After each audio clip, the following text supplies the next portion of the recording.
Hello everyone, this is Erik, the Asian movie enthusiast, and this is another Asian movie collection addendum video. Now over the past year to year and a half, maybe even longer than that, I've been purchasing more anime movies and TV series, and I haven't really covered my purchases on these in quite a while. So this is kind of a pretty big collection update video, so I had to split it into two parts. And yeah, there's some pretty cool stuff in here from multiple eras of anime as well. So let's just crack into it. And remember, all of the titles I talk about are listed in the description box below. Now, the first one here is from one of my favorite directors. All right, and this movie actually hasn't gotten... it used to be difficult to find for a number of years, and only fairly recently has it received Blu-ray treatment. And this is from Masaaki Yuasa, and that is Mind Game. I remember, man, back in the day when I started watching this guy's movies, I think this was the first project I've ever seen with him as a director, because people would talk about it on the internet, like, this anime movie's completely insane, and I watched it ages ago, and it made an impression on me, and I try to watch as much of Yuasa's stuff as I can find. So in this one, this came out, I have to check my notes on some of these because it's been a while since I've seen some of them. This came out in 2004, and it's more of like a drama comedy. So buckle in and prepare to surrender yourself to an exhilarating and wildly entertaining ride in this colorful and unconstrained cult classic. Let's see here. There's a loser named Nishi, too wimpy to try to save his childhood sweetheart from gangsters. Something happens to him, which I will not spoil, even though it happens early. And he encounters a series of rapidly changing characters. And basically, it's so hard to describe this movie. Crap happens, okay? So they start running from these gangsters, and then you can only imagine what happens next. So this movie is like, it's certainly insane. Certainly. Also, it's really funny at times. The plot, it starts off pretty basic, but then it goes off the rails actually pretty quickly. I would say within the opening 15 minutes, the plot just, all hell breaks loose. And it's very unpredictable. If you like unpredictable movies, this is one to check out. And the second half in the film takes place in a very unlikely setting. A lot of creativity and insane visuals, very unique stuff. If you have not seen this, this is probably a must-watch. I could see some people possibly not liking this if they don't like, maybe if you want more basic linear storylines and stuff like that, but this is a cool flick, folks. And if you haven't seen it and you want to get into anime, this is pretty much a must-watch. The release is from G Kids, and it's a Region A Blu-ray. Special features, it's got some featurettes, some scenes with director commentary, artwork galleries, and a trailer. So yeah, worth watching. Alright, the next one here, we're going further back in time for this one. And this is one that I only watched for the first time a few years ago, and that is Megazone 23. And this one has been on my watch list for ages. And for some reason, either I couldn't find it or things were out of print or whatever. And so this is another Blu-ray, at least in fairly recent years, that came out. And it was another film that's really needed the treatment, I think. Now this is a 4-part OVA, original video animation, I think that stands for, totaling 265 minutes long, okay? And these were released from 1985 to 1989. And this is straight up action, this one. This is just action. Contains all 3 Megazone 23 films in both English and Japanese. And multiple international editions and things like that. You have Japanese commentaries, English commentaries, and some artwork galleries in this. Now, this doesn't necessarily talk about the plot that much, but a young biker stumbles into a prototype motorcycle with a hidden function that has a link to the true nature of his world. So the bike in this has some pretty sweet abilities. It transforms at times. And there's quite a bit of action and bloody violence in this. Even a bit of nudity, which, we're familiar with that with anime. There's a mix of biker action, robo action, and space action. And my notes, one piece of my notes, I vaguely remember this. Like, the plot has a few vague similarities to Dark City. So I wonder if maybe the creators of Dark City had a little bit of inspiration from this. Maybe not. But, I like, if you have like a long evening, like something like this would be a great choice. You know what I mean? And you're talking 265 minutes, and you divide that by 60, what is that? 60, 120. It's about 4 hours maybe, 4.5 hours of anime, if my math is right. Another good one, folks. This is more like straight action, whereas Mind Game is like weird, bizarre craziness. All right, the next one that really needed some treatment here.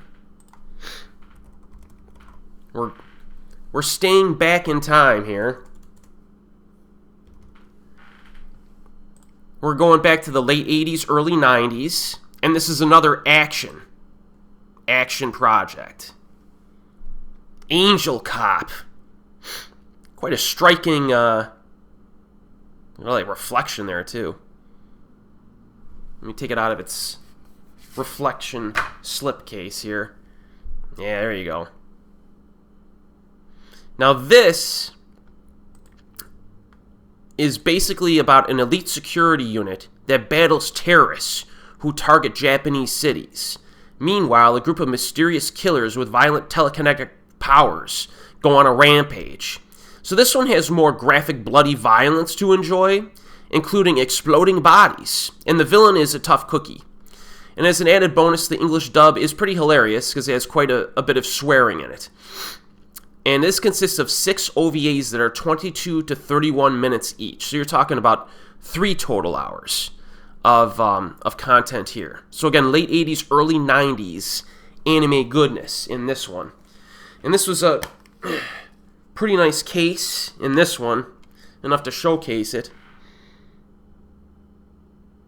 I haven't seen this in years, so my memory's a little hazy, but I really want to watch this on Blu-ray, which I haven't done yet.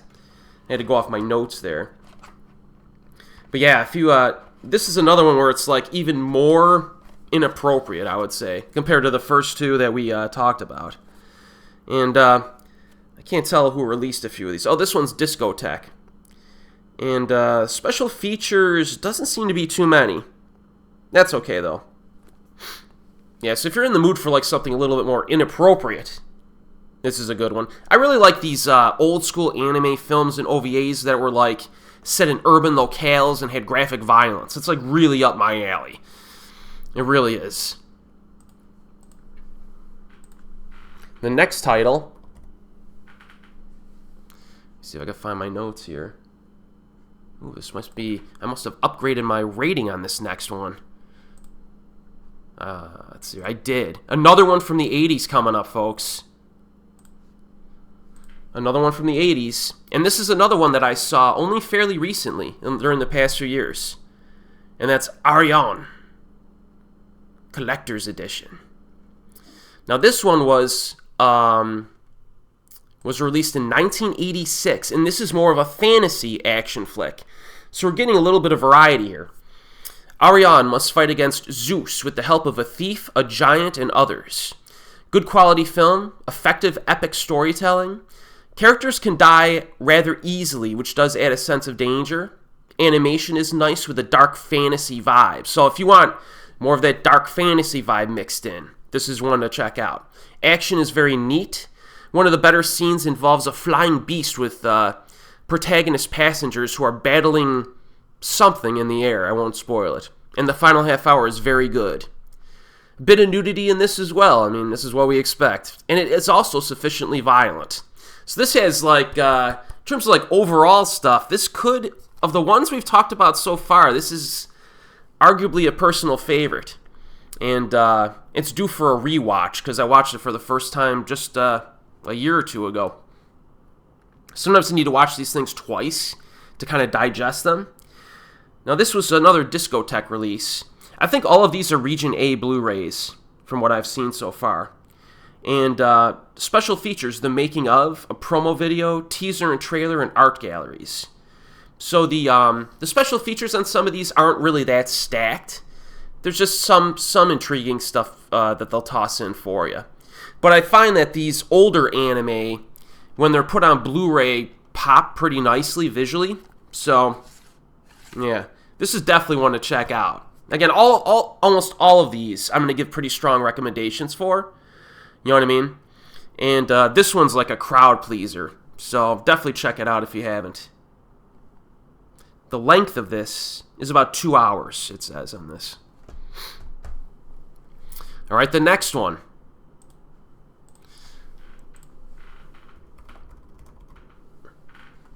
All right, now this is both a movie and OVAs that were released in 2 separate Blu-rays. And we're still in the 1980s. We're actually still in the 1980s. And this is Crusher Joe, the movie. All right, this 1983 action. After a simple escort mission goes bad, Joe and his crew head out to the dangerous planet of Lagol in an attempt to clear their names. Now, animation quality in this one I found to be maybe less impressive overall when compared to some of these others we've talked about, but it works for a space story. Action scenes are good, sufficiently explosive. There are a bunch of laser shootouts in space and on planets, so if you're into that, you know, this is up your alley.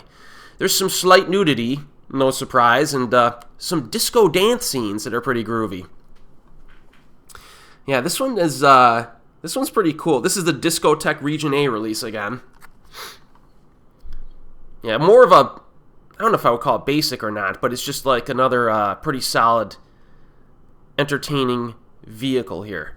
Now, this was the movie. The length of this is about 2 hours long, okay?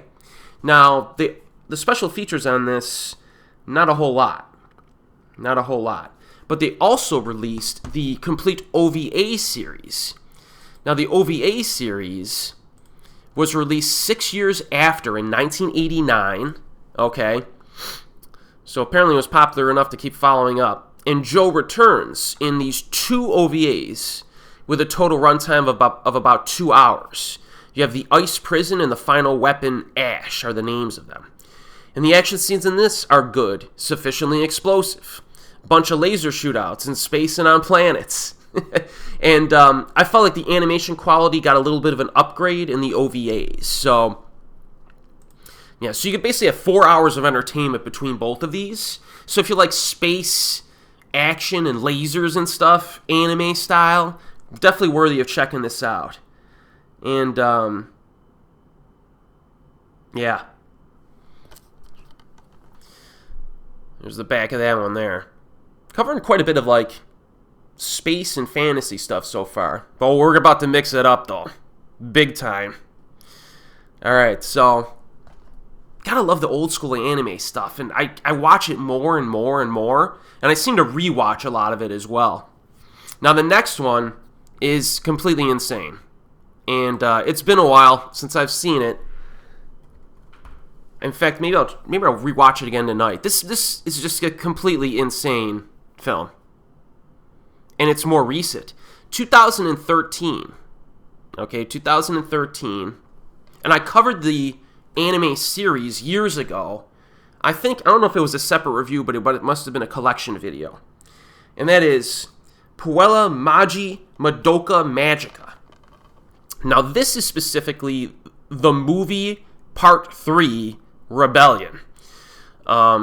And I think I covered some of the details on this previously, but this is, I remember the first time I heard about this and it got really good reviews. I was like, I don't know, man. Like, I'm gonna watch like magical girl anime. Like, really? But it's freaking awesome because it has a dark edge to it. You know what I mean? Which kind of levels out the cuteness. So, okay, here's your synopsis. Now, this is a follow-up to the show, which is awesome as well. Were all the magical girls truly saved from despair? Now the great law of cycles leads the magical girls to their new fate. Madoka Kaname, a girl who once led an ordinary life, sacrificed her very existence to set every magical girl free from their cruel destiny. And, well, this deals with despair and stuff like that. I'll leave it at that. This movie, this is the Aniplex release. Almost 2 hours long, and this is just so completely insane of a film. It's complete and utter lunacy. Now, I would recommend you watch the TV show first. Some criticisms, if I remember correctly, some criticisms of the movie is that it does do some, I guess, controversial changes to the characters in some ways from the TV show. But I mean, it's just, this, how do I even describe this? So, the first two movies, I think were called Beginnings and Eternal, were a recap of the TV show. And they had some redone voice acting, some newly animated footage mixed in. This third film, Rebellion, is completely new, jam-packed with just stunning animation. And it's just mind-blowing eye candy. I would describe this as mind-blowing eye candy. And it's very psychedelic. Almost like an LSD overdose. Set almost entirely in an alternate dimension and features some trippy dream fantasy fight sequences. The creativity develops the themes of friendship pretty convincingly, I thought. I did like the story in this. Score and soundtrack are very cool. The most catchy song involving cake I've ever heard. It's just mesmerizing. Like, this is, I mean, I need to rewatch it, but this is, like, up there with one of my favorite anime films of all time. Like, it's just, I like it that much. And it's completely, as I said, insane. So I would recommend checking out the TV series. Even if you think the content might not be up your alley, it's just, I mean, yeah. Now I want to rewatch it. Maybe I'll do that tonight. After dinner or something. So that's the first set here. Now we're going to get to more popular stuff, I would say. We're heading off to a little bit more popularity. Not a lot of special features on that one. Oh, wait, I'm sorry. There were some bonus features. Commercials, theatrical trailer, a 24-page booklet inside, and some other little stuff. All right, next one. Everyone's heard of this. I needed to add it to my collection on Blu-ray. For some reason, I just never had it, and that is Ghost in the Shell. I think there's been multiple releases of this. I got the 4K and Blu-ray and digital combo pack, and I mean, what do you really say about this? You know what I mean? I think everybody's basically seen it or heard about it. If you haven't, definitely watch it. Mamoto Oshii directed it. Great director. Another director that I really like, and I've seen a bunch of his stuff over the years. If you haven't seen Angel's Egg, that would also be awesome. That's an awesome flick. So, yeah, this one, I mean, if you haven't seen it, it's basically a female cybernetic government agent hot on the trail of the Puppet Master, a mysterious and threatening computer virus capable of infiltrating human hosts. And this anime's extremely influential internationally in other movies and other anime and stuff like that. Now, this version is the Lionsgate release. Wow, okay. All region format, if that matters to you, on Blu-ray. And let's see here. We got audio commentary. They don't say from who. A few featurettes. The art and architecture of Ghost in the Shell, which should be pretty interesting. Making of. Theatrical trailers. Yeah, this is a cool flick. I rewatched this just the other week, and it's just... this is one that it did take me...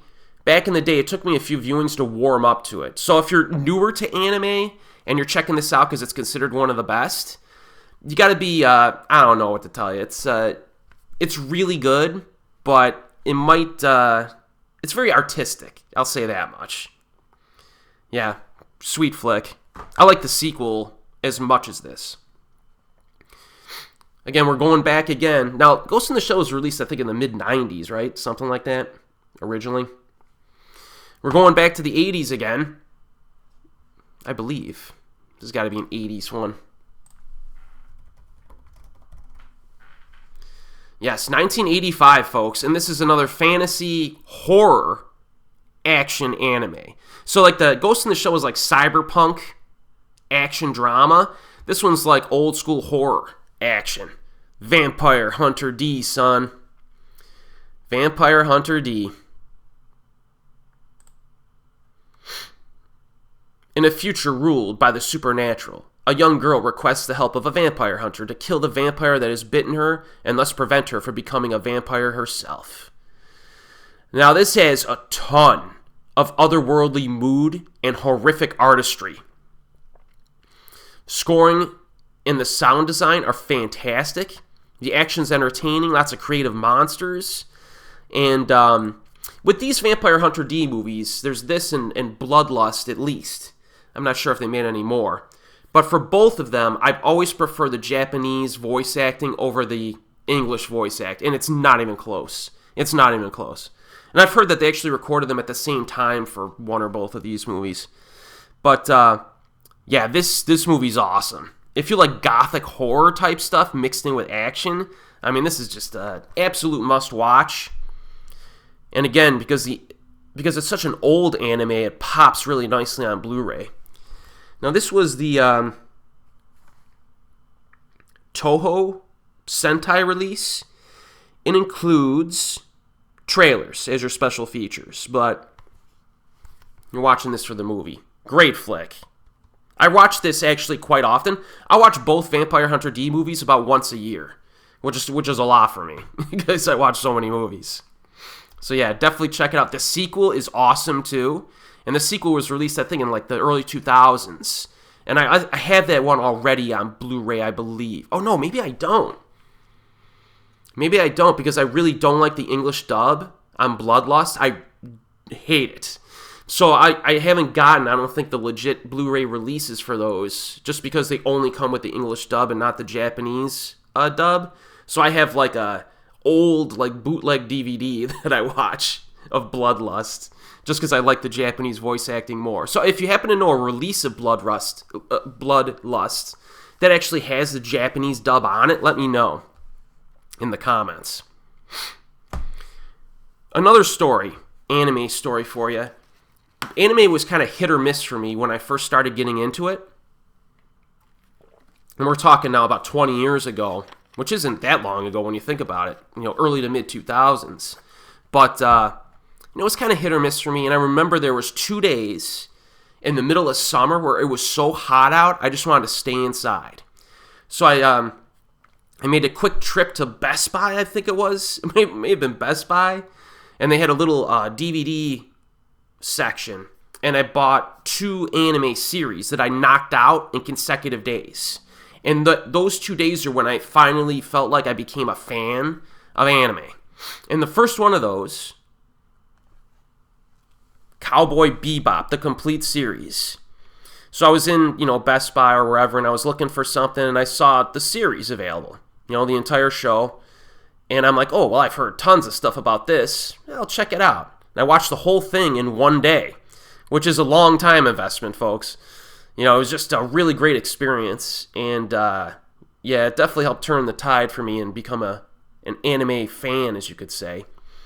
Now this, let's see here. Explore the far reaches of the galaxy in this undeniably hip series that inspired a generation and redefined anime as an indisputable art form. And this is all true. Now this is the Funimation release, Region A. Let me get my notes on this because it's been a while. This is a desperate need of a rewatch. I remember the theme song on this is freaking fantastic. And no, I did not watch the live action series. So this came out in 1998. So we're in between the 80s and the 2000s here. So we're hitting a different decade. 1998, folks. Basically, the bounty hunters aboard the spaceship Bebop try to take down bad guys and score some cash along the way. 26 episodes, 25 minutes each. A lot of fun here. It's artistic but fun at the same time. So you don't get any like psychobabble or philosophizing or anything like that. Lots of action, expertly constructed action as well. You get shootouts, martial arts, car and ship chases, really good character development in this as well. This is just like an all-around really high-quality show. There's some nice variety as well. A few episodes have some. Well, I'm not gonna spoil it for you, but yeah, you get a mix-up. It's not like you have the same thing happening in each episode. They really mix it up, and the music's very like jazzy and catchy, and yeah, directed by Shinichiro Watanabe, who's also a pretty awesome director. Yeah, I mean, if you haven't seen this is again one that's absolutely a must-watch. Now, this release has got a decent number of extras. You got a memo, Dinner Aboard the Bebop, Cowboy Bebop Session 0, English and Japanese audio commentaries, interviews, and music clips. So yeah, Funimation. Awesome show.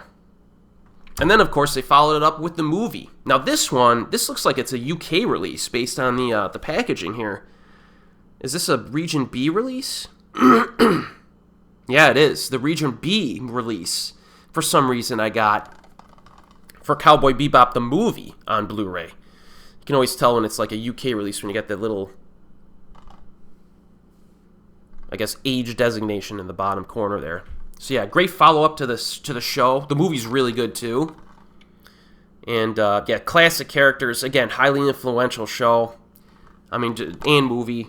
The bonuses on this one, this is the manga release.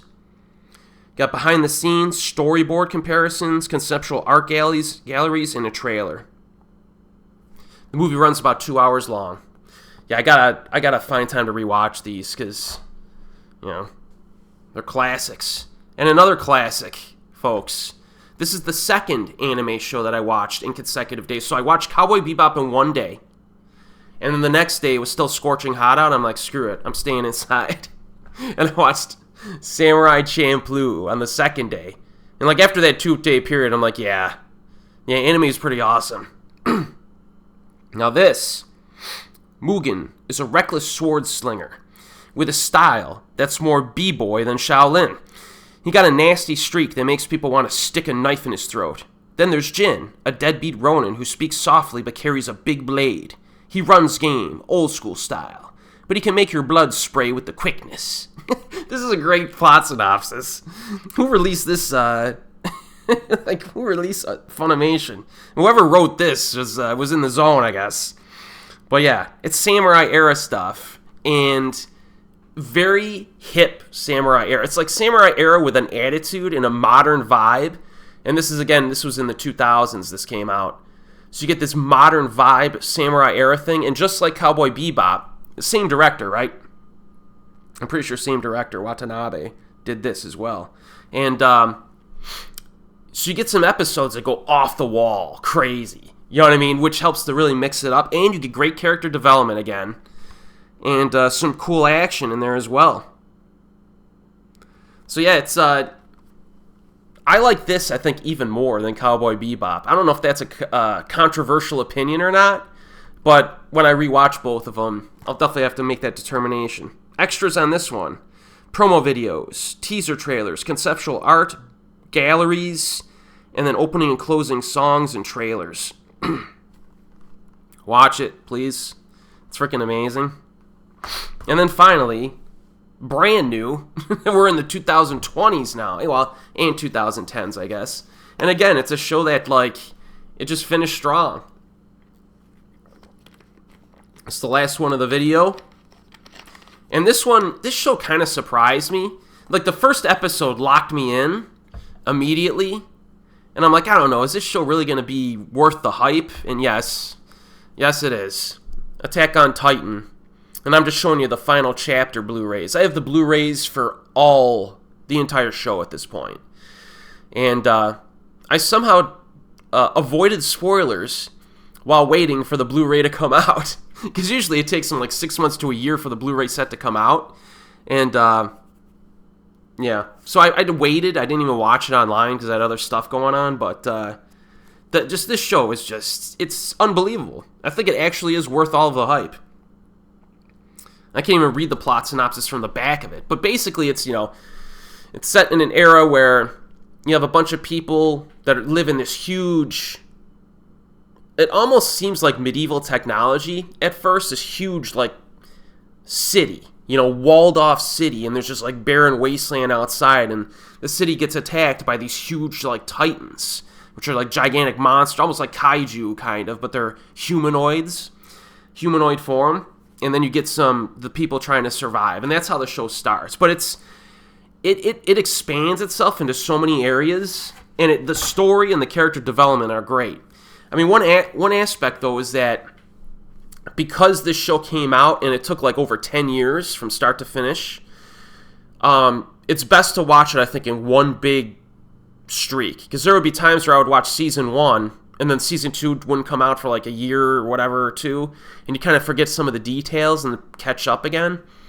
So I would say like the story, if you don't watch it consecutively over a fairly short period of time, you might forget some details and get a little confused. But this is just a great show, and the action is phenomenal. I mean, my favorite, I guess you could say, rivalry in the film involves one of the characters with the Gorilla Titan dude, and that's all I'll say. Yeah, this is just, there were times when I was watching the show, like specific moment where I would be standing. I couldn't even sit down. It was like I was watching a sporting event. Like, that's how good the show is, in my opinion. So, yeah, another absolute must-watch. Now, some people watch, like, the first handful of episodes and they just don't get into it, which I guess is fine. A lot of graphic violence in that as well, and action. So, some people like the more laid-back stuff, which is understandable. But yeah, that's my, the first half, folks, of my anime haul. Or, well, anime purchases over the last year or two. So yeah, if you have any opinions on any of these, let me know.